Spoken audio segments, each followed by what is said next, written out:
Hello everyone. If you don't know me, my name is Riley McConnell. I'm the current Student Government Association president here at Eastern.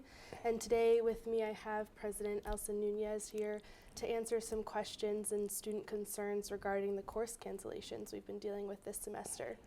So if you have anything to say, we'll get started. Well, first of all, thank you for inviting me to talk with you and have a conversation about the policies and procedures and what occurred. And as I said at the SGA breakfast, I'm very, very eager to hear students' recommendations to make the process better and to make sure that we are sensitive to student concerns and needs and that we're attentive to them. And the second thing I want to say was thank you to SGA and in particular to you, Riley, for your leadership as president, because a lot of good things have happened on campus. There's a lot of student engagement. There's a life on campus after COVID, and all of that has to go to the credit of SGA and you. Thank you. Thank you. So with that, we'll get started. So the first question I have is this year the university was able to balance their budget, which is a big triumph you mentioned. So what is the strategy of the administration in terms of balancing the budget for future years? And to what extent does that strategy rely on cutting or scaling back courses? Yeah, important question.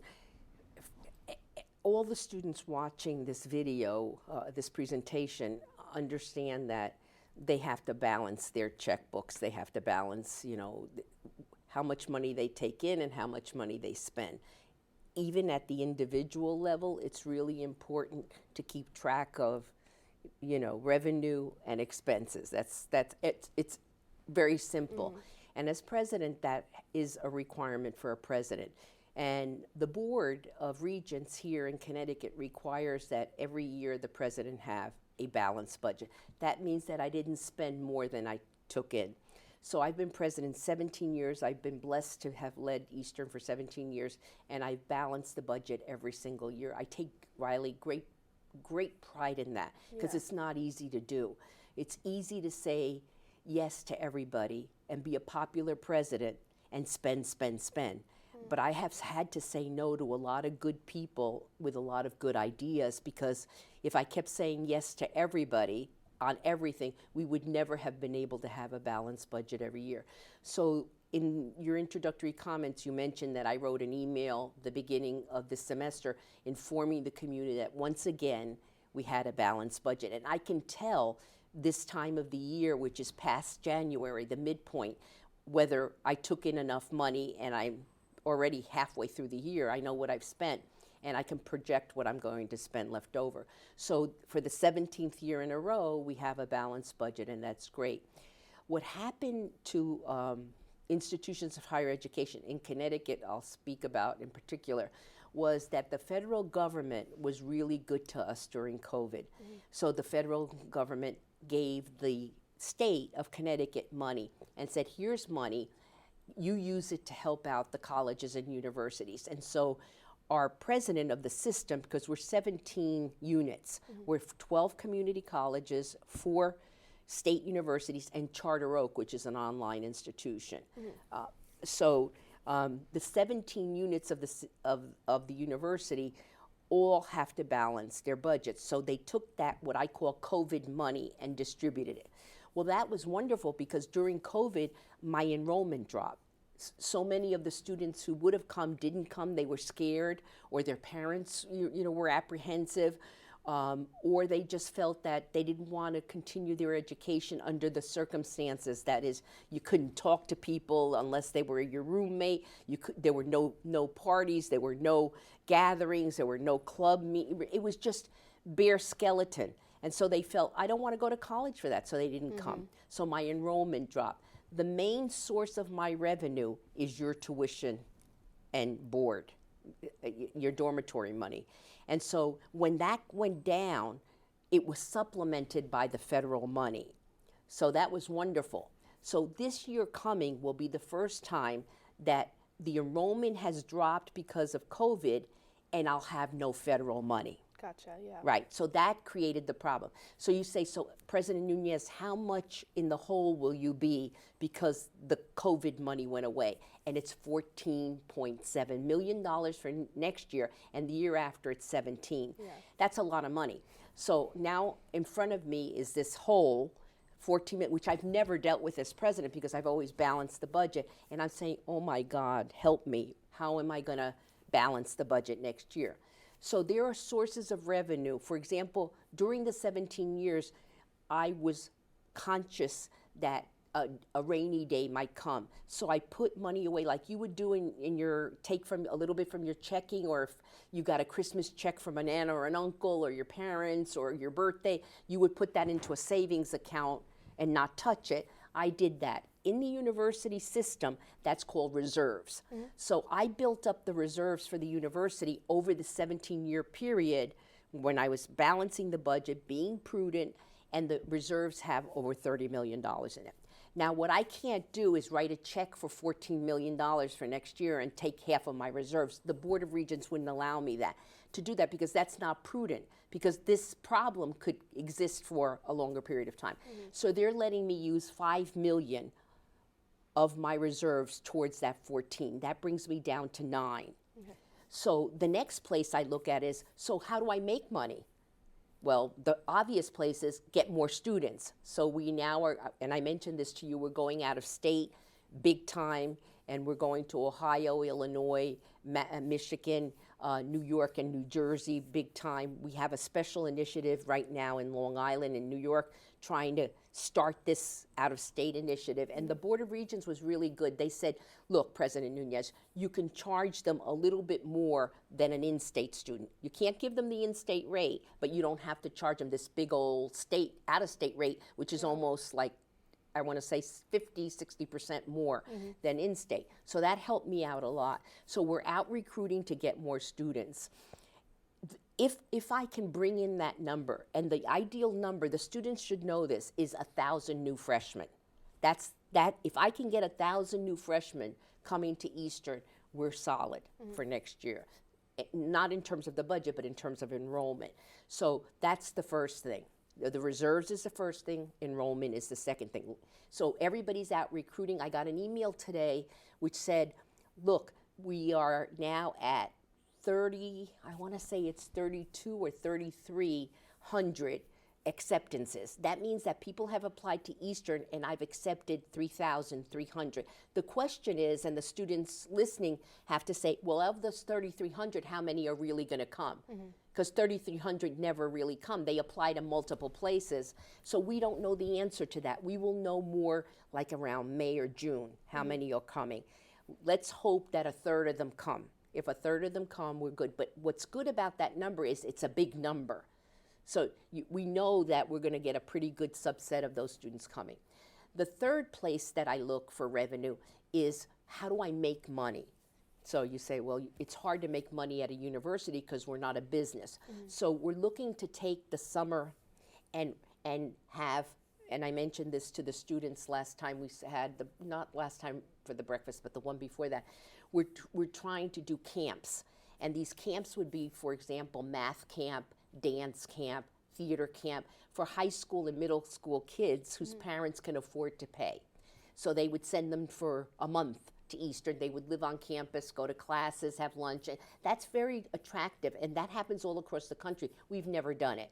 So we believe that we can all open camps up in the summer and generate revenue that way. We also believe that we can generate revenue by starting a new nursing program.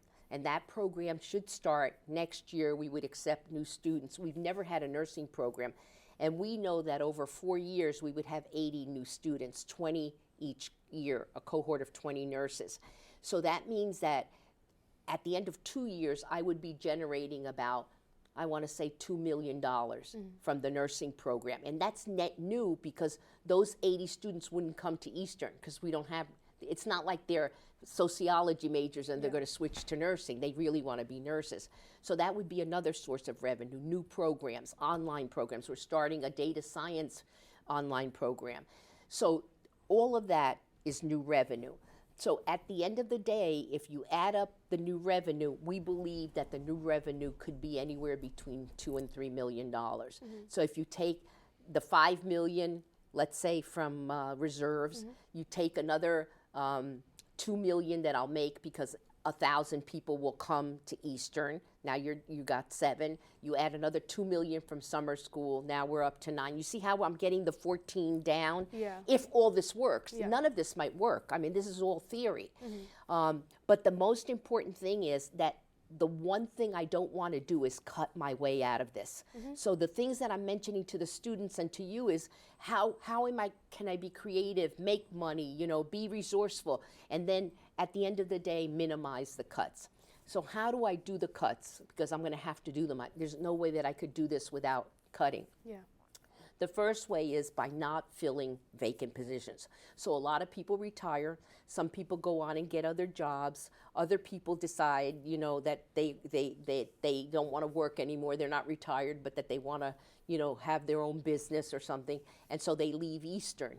Those positions are vacant, and each position has 2 numbers attached to it. So if you were to leave Eastern, or I were to leave, it would show my salary, what you make. Let's say you make $80,000 at Eastern, and then your benefits, because you have a retirement package and health. Your benefits are about $60,000 cost me. So the 80 and the 60 is $140,000 that line is worth. So what I do is take every vacant line and give it a value.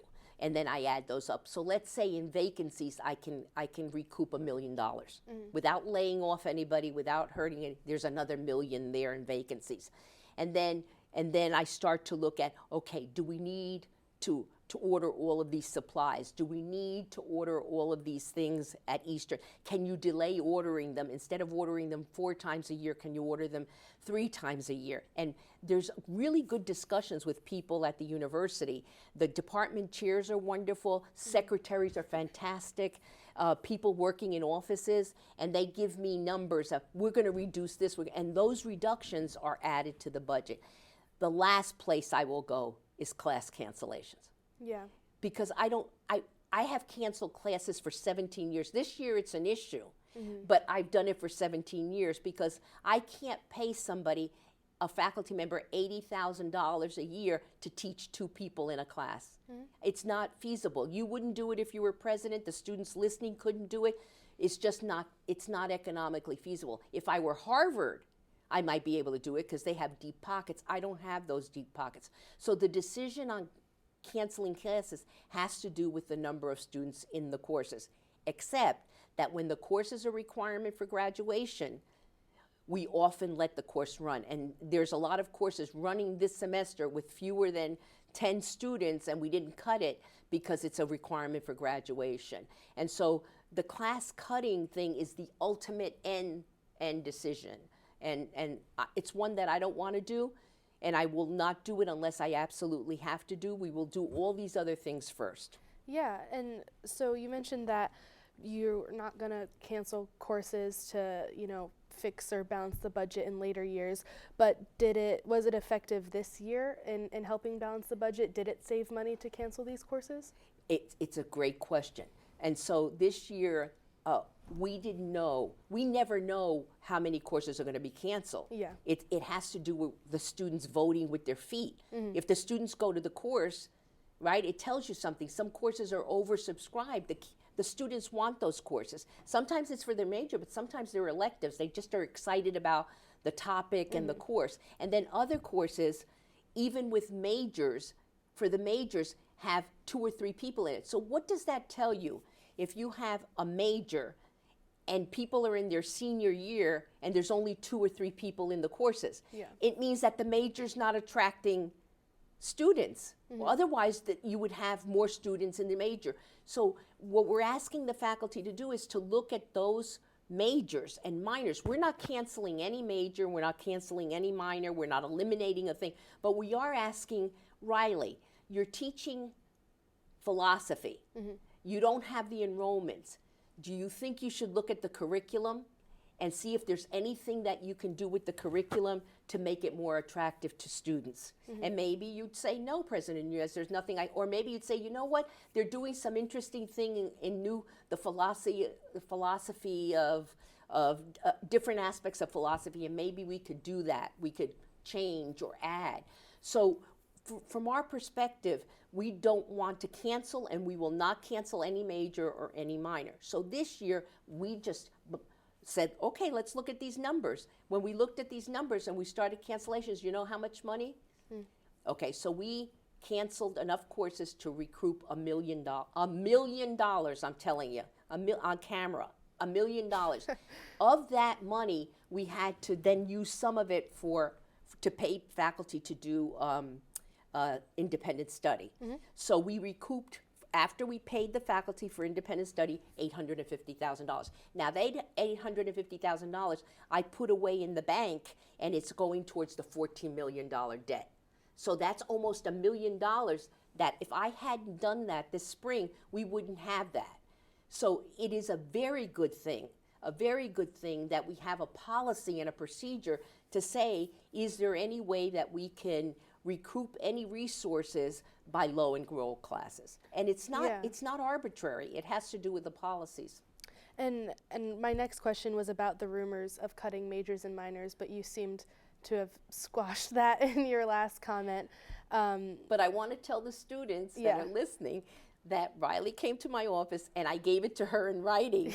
And I said, Riley, I sent an email to the entire community in January saying I am not eliminating any major or any minor. You can send this to the students, you can send it to whoever you want. It's in writing, it's a rumor. People are spreading rumors, you know how it is. People just spread rumors, and it's not that they're bad people, it's that they repeat something that they heard. And even though it may not be accurate, it's what's happening in the country. The misinformation, people don't check the source. So people say, oh my God, President Nunez is canceling majors and minors. And then you say to them, well, which ones did I cancel and which majors, which ones? And no one can produce one because I've never done it. Yeah. I've not done it, and I won't do it. Can you possibly talk about the CSCU 2030 plan? Just kind of explain it to students who might not know what it is before I ask a question about it. Yes. We have the system, as I said, there are 17, I say units, 17 colleges and universities, and there's one head to the system. That gentleman's name is Terrence Chang. And Professor Chang, or President Chang rather, has been in the job 18 months. And so this year, he's going to the legislature for a biennial request. And that means a budget request for 2 years. And so he decided to be very bold and to ask for $4 billion. $2 billion for general operating and $2 billion for what we call capital. That's for buildings, for fixing things, for building necessities, for deferred maintenance and all of that. And then the general operating would go to pay bills, the lights, the bills I get for paying faculty salaries, my salary, whatever it is. So all of that means that President Chang was really bold in his request.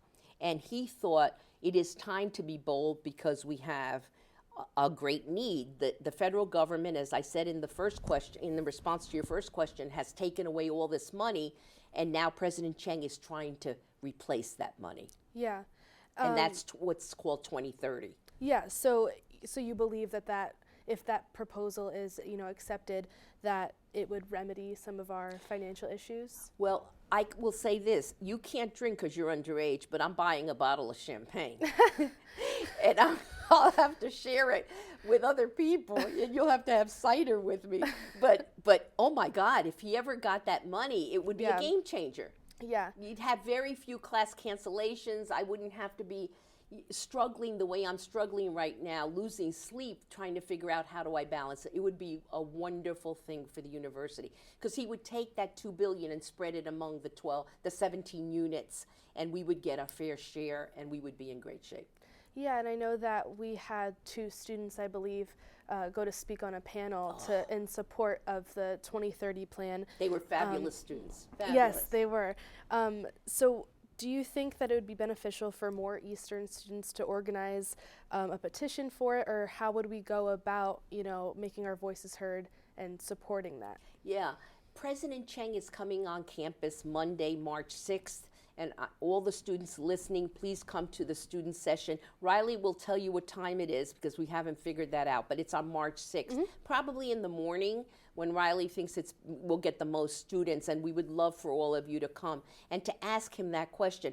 He wants to do a low impact. He doesn't want buses of students going like UConn did. That's not his style. So I think it would be respectful, and he would really appreciate your asking him in that forum, President Cheng, how do you want us to support you? What should we do? Letter writing campaign? Should we go see our legislators? Should we go to the Capitol? What do you want us to do? I recommend that you do that. Yeah, that sounds great, and that could definitely be something that I speak about. I know we have several senators going to meet him, and I would love to open that invitation to more students. With that, one student did ask about your honest opinions on how professors have been interacting with students concerning class cancellations, and how might you wish for them to change their methods and how they've been handling or discussing the course cancellations? Yeah. This is probably one of the tougher questions you've asked me, because I was a faculty member for a long, long time. I taught English at Ramapo State, and I was tenured and promoted at 3 other institutions. So I have a long-term commitment and love for academia and for being a faculty member. And I say that with great respect. Eastern has some of the best faculty in the country. We've got Yale graduates, Harvard graduates, we've got from the best minted PhD programs, and they're here. They could be making a lot more money working for Google or this one or that, but they love teaching and they're good at it. And most of them do research as well. It's not research like at UConn. It's basic research in terms of it's applied research. And so whatever their research they're doing, they bring their students into the undergraduate arena, from the undergraduate arena, to do undergraduate research with them, and they're very dedicated to their students, and teaching is number one at Eastern, not research like at UConn. So you've got this great combination of great teaching and great research. So for the most part, I don't have any criticism about the faculty. However, having said that, what I think happened this semester, which was very unusual for me, is that a handful of professors who did not like that their courses were canceled turned to the students to turn against the administration. And that's political. I'm not saying that that's immoral or it's not. It wasn't. It was political. They took their case to the students and said to the students, President Nunez canceled courses and I don't like it, and you shouldn't like it. What the problem I have with it is that it was said out of context. President Nunez canceled courses. I don't like it. They're hurting you. You shouldn't like it. Without a full explanation like I gave today, that we have a budget catastrophe next year of $14.7 million, that I've always canceled courses. This isn't the first. They made it sound like this is the first time I did it. And that I have a right to do it because I'm in charge of managing the budget. And so I have to find ways to make sure that we're efficient and that without hurting the students. And so in my mind, it has to do with the misinformation in the country. And we saw it with previous administrations and even today, both sides, the right and the left, there's misinformation. And we're always telling students here, you're a liberally educated person, you're a critical thinker, don't believe anything anybody tells you on face value. Ask for it in writing. I tell you that, Riley. I say, Riley, don't believe me. Ask for me to put it in writing. Ask for the faculty to put it in writing. Because if they put it in writing, then it's probably the truth. If they don't put it in writing, it's not the truth. Because once you put it in writing, people can sue you if you write a lie or something. So I have been disappointed with the misinformation or the lack of information that as students are getting. And I feel like it's disrespectful to them because they're not stupid. They're intelligent. If you give them the information and you're right, they will support you. Yeah. But if you give them the information and they see that your arguments aren't strong, they're not going to support you. Why don't you give them the information and let them choose? Because you're afraid that they're not going to support you, is my conclusion. So you have to do whatever you did this semester to get the students. And I was frankly, when I got an email from a student that said, and these are, I have it in writing from the student, and you know I have it in writing, I was duped. That's what the student said. I was duped. I didn't know that this is what, when I went to the platform to support my friend whose course got canceled, which is okay, I don't mind that. I didn't know that this was going to generate a letter to the president saying this and that. And it's illegal to use somebody's name in an email that doesn't know that you're using their name. It's against Connecticut law. So it raised a lot of ethical issues for me.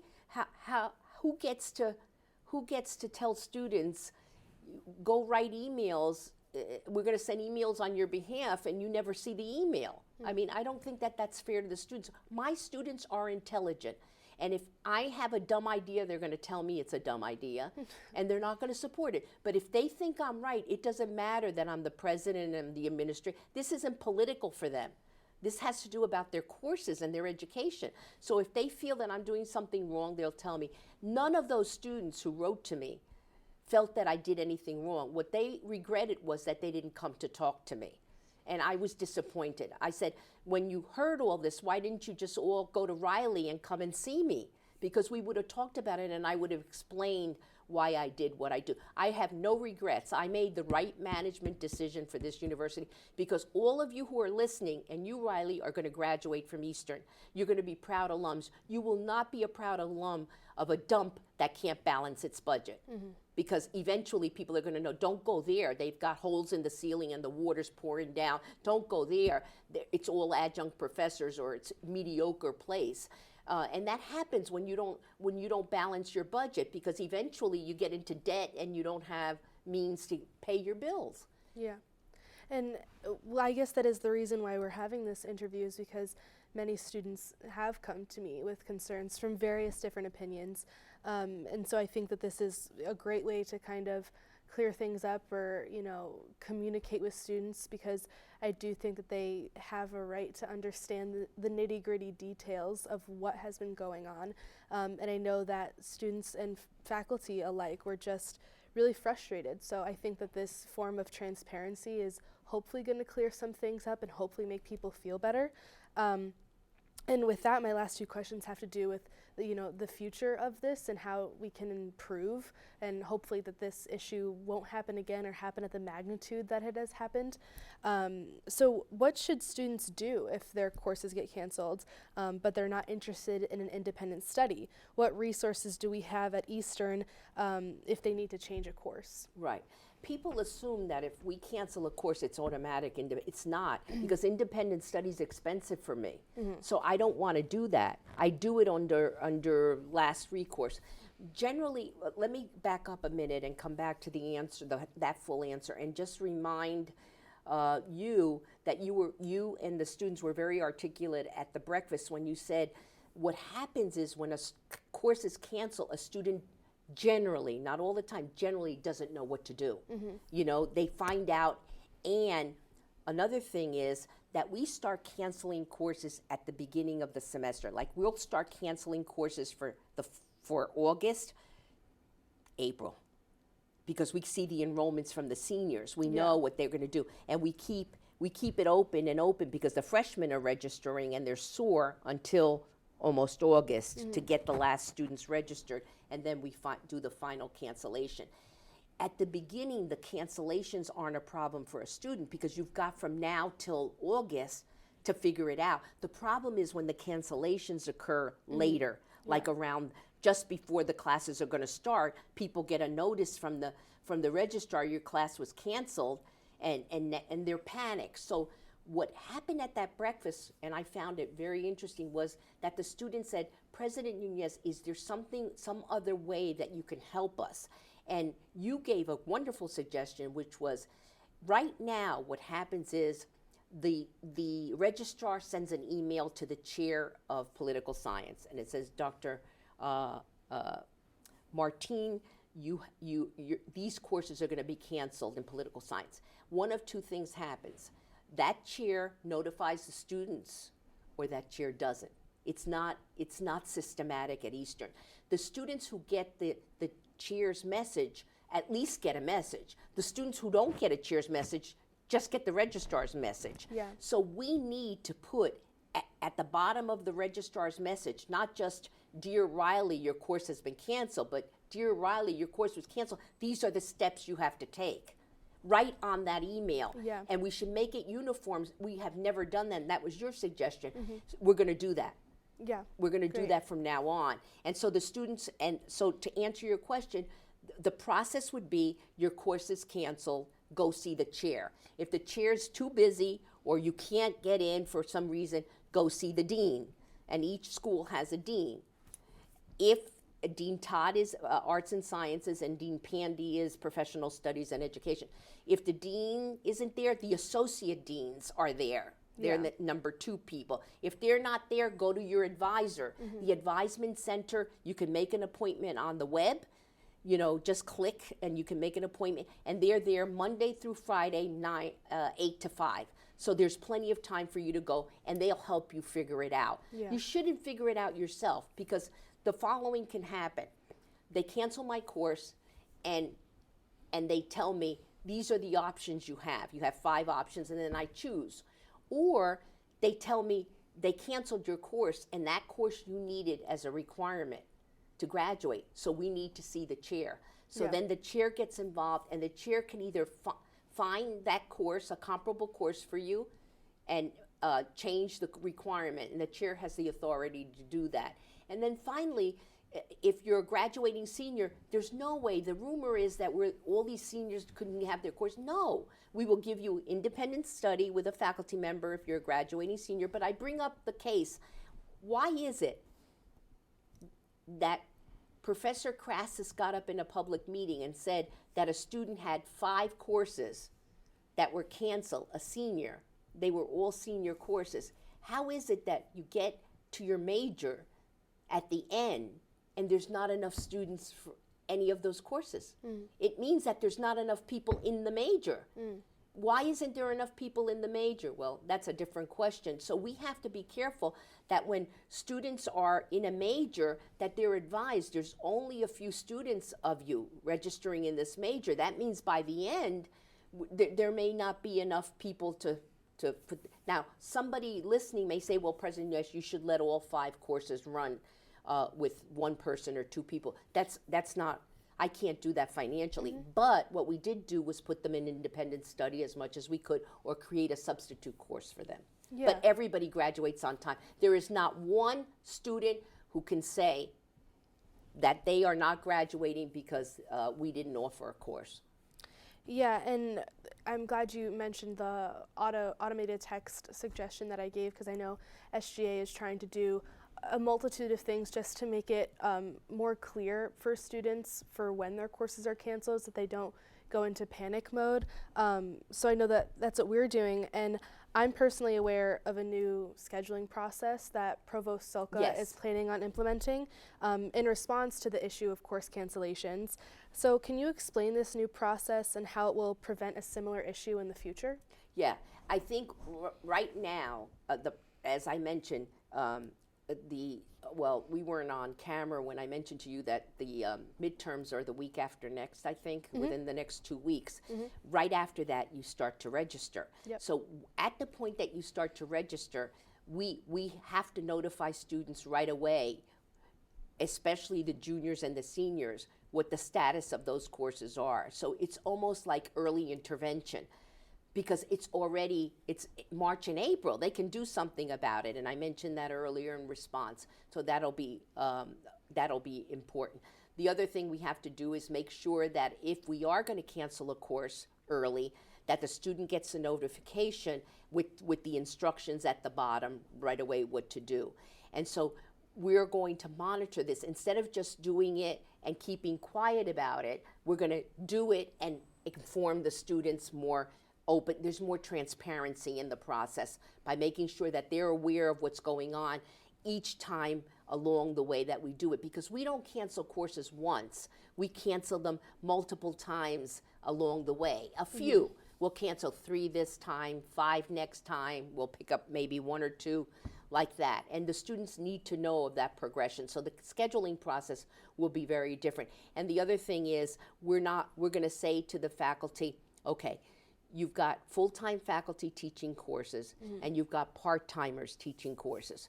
You're going to get so many lines for part-timers, because part-timers are controlled by the union, basically. You can't have the whole school running with part-timers, adjuncts. There's a union contract, which is quite good, which says only a percentage of the full-time faculty can be part-time. And that's a good thing to guard against mediocrity, that you just don't have because the key to a great university is having great full-time faculty. So we will tell the deans, this is the number of courses that you can offer part-time. In other words, before they just offered all the ones that they wanted. Now we're saying you can only, let's say it's the environmental science department. We can say, based on your numbers, we're telling you that you can only offer 12 part-time courses, or 12 courses taught by part-time. We never did that before. And so let's say they would offer 25. That's what would cause the problem. But now that they know they can offer 12, they're probably going to offer the most popular courses, and they'll be over-enrolled or enrolled at the target, and we won't have to cancel. Yeah. So all that is very different. Yeah, and I really like how, and perhaps I'll share it with my Senate and then share it with the students of what Provost Sulka has sent me, because he gave me permission to, but it's nice that he and yourself are trying to improve for the future so that this doesn't happen again. And because I know that with the conversations I've had with everyone, the general theme is that they want the best for the students, which is the first way to progress and improve our university. So yeah, I just wanted to thank you. That's all the questions I had. So thank you for sitting down with me and addressing student concerns and questions. So yeah, thank you. Yeah, you're welcome. And I urge everybody who's listening to send you suggestions. We really, when I went to the breakfast, I got really good suggestions from the students. I got great suggestions from you. Students should say, President Nunez, Riley, why don't we try this? Or what about this idea or that idea? Because you never know. They may have a winning idea that you and I can't think of or haven't thought about. So I would urge them to send you, SGA, they have your email, suggestions so how we can improve. Because the key here is, I don't want to cause grief to the students and angst. They're busy studying. They have complicated lives, all of you. You work, you have family commitments. There's so much going on in your lives with mental health issues and with complexities that the last thing I want to do is cause more grief. I don't want to do that. I want to minimize it. I have to run a university. I have to balance the budget, but I can do that with sensitivity towards the needs of the students. So what I did this semester was not perfect. It could be improved, and we're looking for ways to even improve it more than the ways I mentioned during the session with you today. And I want to thank you for the opportunity to allow me to give, the management side of the conditions that we're facing. Of course. So yeah, I just wanted to thank you and thank the students for watching. Thank you. I'm glad we were able to do this.